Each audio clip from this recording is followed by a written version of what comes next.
Doctor Babasaheb Ambedkar म्हणतात की तुम्हाला 2 रुपये मिळाले तर त्यातले 1 रुपयाची भाकरी घ्या आणि 1 रुपयाचं पुस्तक घ्या. कारण की भाकरी तुम्हाला जगवेल आणि पुस्तक तुम्हाला जगायचं कसं हे शिकवेल. हाच विचार घेऊन आमचे सांगलीचे मित्र सुदर्शन चोरगे यांनी आणि त्यांच्या मित्रांनी खूप चांगला एक उपक्रम राबवला आहे. पुस्तक वाचनाचा एक वाचनकट्टा त्यांनी या ठिकाणी सांगलीच्या आमराईमध्ये निसर्गरम्य वातावरणात तयार केलेला आहे.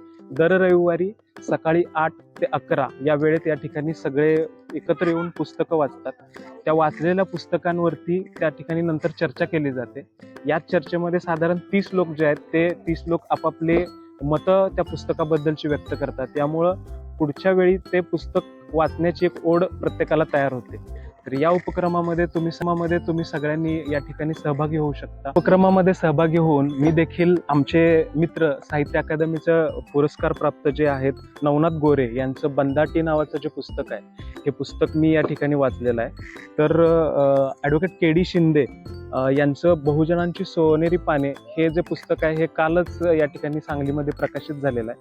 तर या पुस्तकाचं देखील विवेचन मी या ठिकाणी या उपक्रमाच्या निमित्तानं करू शकलो.